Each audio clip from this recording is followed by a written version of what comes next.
Halo, selamat datang di Bursary Corner, sebuah platform untuk Anda belajar aviation insurance dan pelajaran-pelajaran lain yang bermanfaat untuk Anda yang tertarik di bidang asuransi. Hari ini kita sudah kedatangan seorang tokoh di bidang asuransi penerbangan, yaitu Bapak Arman Jufri, yang memiliki pengalaman kurang lebih sebanyak 30 tahun di bidang asuransi dan khususnya asuransi penerbangan.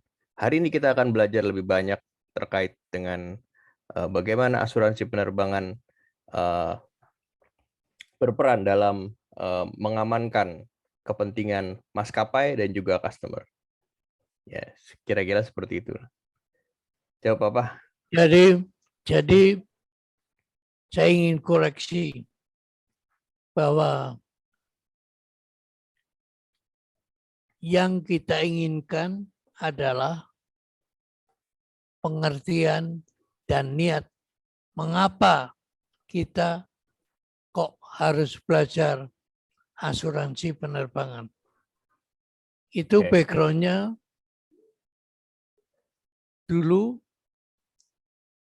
kira-kira 20 tahun yang lalu, suatu sore saya sedang buka file asuransi penerbangan, tiba-tiba sama bos saya diambil filenya. Dia katakan begini, Anda tidak berhak belajar ini. Ini khusus untuk kalangan atas. Diambil filenya, saya pulang. Nah, itulah pemicu kenapa saya bukan insinyur, saya bukan background teknik, saya bukan pilot, tapi kenapa saya belajar penerbangan, khususnya asuransi penerbangan. Demikian. Oh, jadi cukup menarik juga ya bahwa diawali dengan atasannya Pak Arman yang kebetulan saat itu melarang untuk belajar, kemudian Pak Arman jadi termotivasi untuk belajar asuransi penerbangan. Betul sekali. Nah, dalam konteks itu bagaimana asuransi penerbangan ini sebetulnya berperan dalam menjaminkan kepentingan customer? Seberapa penting atau seberapa signifikan peranan asuransi penerbangan ini sebetulnya, Pak? Pertanyaan yang bagus sekali. Jadi waktu itu, tidak lama setelah peristiwa itu, ada suatu kejadian klaim asuransi penerbangan. Salah satu dari nasabah kami mengajukan klaim di mana cukup pelik klaim itu. Seorang pilot memaksa terbang meskipun sudah dilarang oleh pemerintah maupun maskapainya karena saat itu terjadi asap tebal di wilayah Kalimantan. Singkat cerita, pesawat itu jatuh dan tidak pernah kembali lagi. Bagaimana dengan nasib penumpang itu, Pak, di kejadian itu? Kebetulan, mohon maaf, ya semua penumpangnya tewas. Innalillahi wa inna ilaihi raji'un. Oh gitu. Kemudian saya sedih sekali saat itu, dan ini juga faktor pemicu bagaimana saya belajar asuransi penerbangan ini untuk kepentingan masyarakat banyak. Karena di situ ada penggantian untuk pesawat itu sendiri, penggantian untuk penumpang, artinya keluarga korban, dan kerugian lain. Satu hal yang menarik, bahwa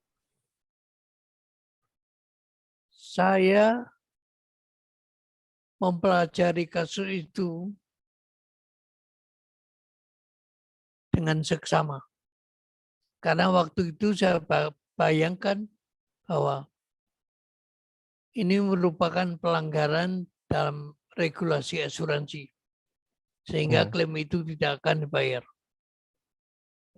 Tapi syukur alhamdulillah akhirnya selesai klaimnya dibayar. Oke. Pada ketika itu bagaimana tuntutan-tuntutan yang diberikan oleh customer kepada pihak maskapai, dan bagaimana peranan broker ini membantu maskapai untuk menyelesaikan klaim? Apa yang biasanya diminta oleh passenger, maksud kami? Bagus sekali. Jadi biasanya yang pertama diminta adalah pencarian atau recovery. Karena kalau pesawat kecelakaan itu biasanya yang dilakukan adalah mencari pesawat itu. Kalau sudah diketemukan, selama pencarian itu biasanya keluarga korban akan berdatangan dan minta kabar apa yang sebenarnya terjadi. Yang kedua adalah kompensasi atau kos biaya yang timbul pada saat itu. Saudara harus ingat bahwa wilayah Indonesia ini besar sekali dan pesawat itu selalu bergerak dari poin A ke B dan sebagainya. Jadi yang dilakukan adalah pengumpulan data, nama korban, ahli warisnya, kemudian biaya-biaya apa yang dikeluarkan, termasuk biaya search and rescue atau biaya SAR. Nah, kalau itu sudah ketahuan semua, lalu proses penggantian. Demikian. Oke, baik.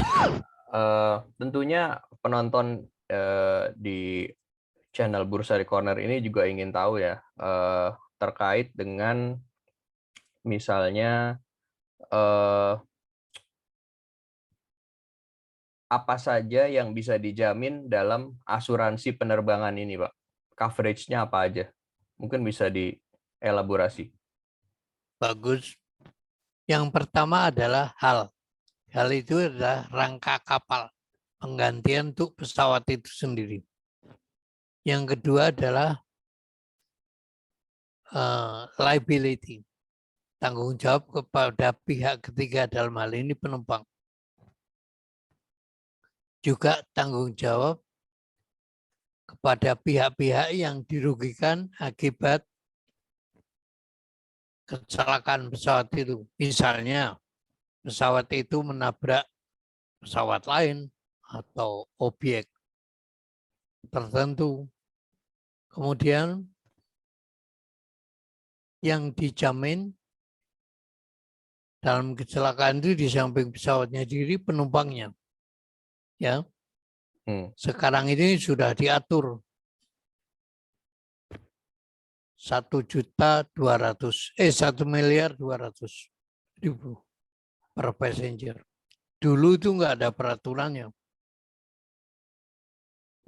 Kemudian yang diperlukan adalah biaya-biaya yang timbul selama terjadinya kecelakaan. Adapun asuransi penerbangan itu sendiri mengcover hal liability, juga passenger, kemudian spare pesawat, dan waris. Waris nanti kita bahas sendiri. Menarik. Iya. Itu terutama terkait war risk ya. Sekarang ini terjadi perang di Rusia dan Ukraina. Tentunya pihak maskapai juga ingin mengetahui bagaimana perlindungan maskapai jika terjadi perang. Sejauh mana pihak asuransi ini bisa menjamin risiko-risiko yang terjadi dalam perang, dan apa yang tidak dijamin dan apa yang dijamin. Mungkin Bapak bisa cerita dari pengalaman Pak Arman di asuransi penerbangan.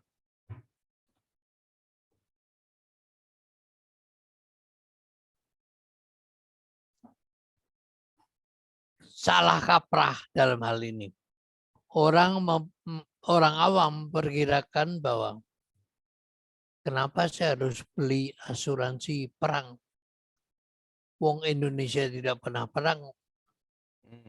Nah, Ya. yang namanya war risk atau asuransi perang itu meliputi termasuk juga riot, strike, pemogokan pilot dan sebagainya, itu di cover dalam war risk. Oke. Bisa kita extend lagi dengan yang sekarang itu adalah AVN 52E. Apa itu? Nah, waduh, ceritanya panjang, tapi saya singkat saja. Ya. Itu adalah coverage atau perlindungan untuk terorisme seperti yang terjadi waktu 9/11, peristiwa World Trade Center di mana diledakkan dengan pesawat. Itu namanya, istilah teknisnya adalah AVN 52E. Tadi ditanyakan mengenai Ukraina dan Rusia. Ya. Dalam situasi perang begitu, apa yang di cover? Kalau pesawat terbang, biasanya kalau terjadi peperangan, underwriter atau asuransi akan mengeluarkan notis bahwa di daerah A terjadi peperangan dan kalau Anda lewat sana tidak dijamin kecuali membayar premi khusus untuk perang. Dan itu biasanya ditentukan. Khusus mengenai Ukraina dan Rusia, masalahnya adalah jadi panjang karena banyak perusahaan-perusahaan yang menyewakan pesawat itu tidak bisa mengambil kembali pesawatnya karena terjadi peperangan. Pemerintah Rusia tidak mengizinkan pesawat itu untuk terbang ke wilayah lain. Nah, yang punya pesawat tentunya mengajukan tuntutan hukum. Yang saya dengar sampai saat ini itu case-nya sedang berlangsung. Nah, ini nanti kita bahas sendiri mengenai masalah ini. Baik, Pak Arman. Tentunya banyak sekali pertanyaan-pertanyaan yang masih dimiliki oleh kami dan juga tentunya para penonton di Bursary Corner. Tapi dalam kesempatan selanjutnya kita akan lanjutkan lagi perbincangan dengan pakar asuransi penerbangan Pak Arman Jufri. Sekian untuk edisi kali ini. Terima kasih banyak Pak Arman atas kesediaan waktunya bisa menjawab pertanyaan kami dan netizen. Tentunya dalam trial kali ini kita cukupkan sampai di sini. Insya Allah kita lanjutkan di Bursary Corner episode selanjutnya. Terima kasih. Oke, terima kasih. Bye-bye. Assalamualaikum, Pak.